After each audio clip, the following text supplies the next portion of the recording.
जय जीसु। प्रिय भाई बहनों, बहुत खुशी के साथ हम हमारे माँ मरियम के जन्मोत्सव मनाने के लिए तैयारी जारी की है। आज ध्वजारोहण होगा और उसके बाद 9 दिन का प्रार्थना हम शुरू करेंगे। इस अवसर पर मैं आप लोगों से अनुरोध करता हूँ, आप कोशिश कीजिए ग्रोटो पर आकर इस प्रार्थना में सम्मिलित होने के लिए। तो 5 बजे ग्रोटो पर माला बिंदी होगी और उसके बाद पवित्र मिस्सा और उसके बाद नोवेना प्रार्थना। तो इसमें 9 दिन का ये प्रार्थना में कोई ब्रेक नहीं होना चाहिए। बीच में 2 दिन आया फिर नहीं आया, फिर चाहो 5वां दिन में आया वापस, ऐसा नहीं होना चाहिए। कंटिन्यूअली हमें इस 9 दिन का प्रार्थना में भाग लेना है और आध्यात्मिक लाभ उठाना है। हमारा ये नोवेना प्रार्थना एक आध्यात्मिक यात्रा है। इस बार हम सिनोडालिटी के बारे में भी विचार विमर्श करेंगे। जैसे हमारे संत पिता फ्रांसिस ने हमें सिखाया है कि हमारे कलीसिया एक परिवार है। यहाँ पर एकता, सहभागिता और प्रेरिताई में हमें हाथ बटाना है, एक दूसरे के एक साथ आगे बढ़ना है। एक शब्द मैं आपको इब्रानियों के नाम पत्र से सुनाना चाहूँगा। अध्याय 12 वाक्य 1 और आगे इस प्रकार लिखा गया है, जब विश्वास के साक्षी इतनी बड़ी संख्या में हमारे चारों ओर विद्यमान है, तो हम हर प्रकार की बाधा दूर कर और अपने को उलझाने वाले पाप को छोड़कर और ईसा पर अपनी दृष्टि लगाकर धैर्य के साथ उस दौड़ में आगे बढ़ते जाए जिसमें हमारा नाम लिखा गया है। ईसा हमारे विश्वास के प्रवर्तक है और उसे पूर्णता तक पहुंचाते हैं।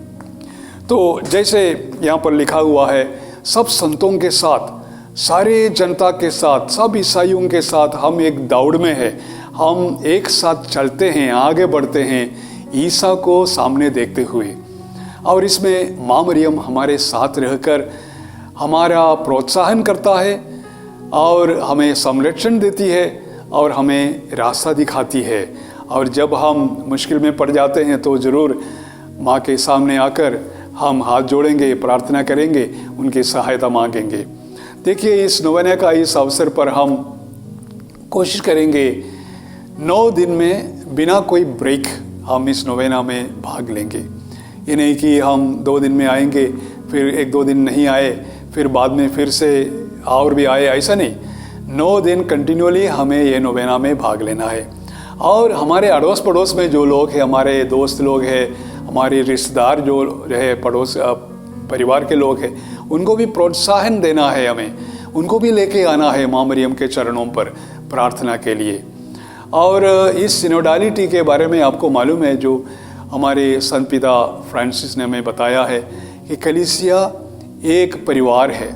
यहाँ पर एकता, सहभागिता और प्रेरिताई कार्य हम एक साथ मिलकर चलते हैं।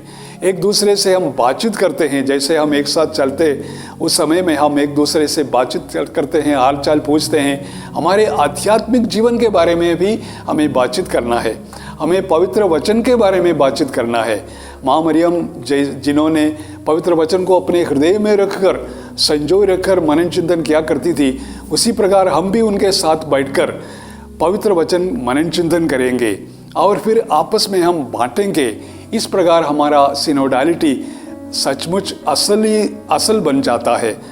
और आइए हम कोशिश करें इस नोवेना में भाग लेने के लिए और इसमें आध्यात्मिक लाभ उठाने के लिए कोशिश करें।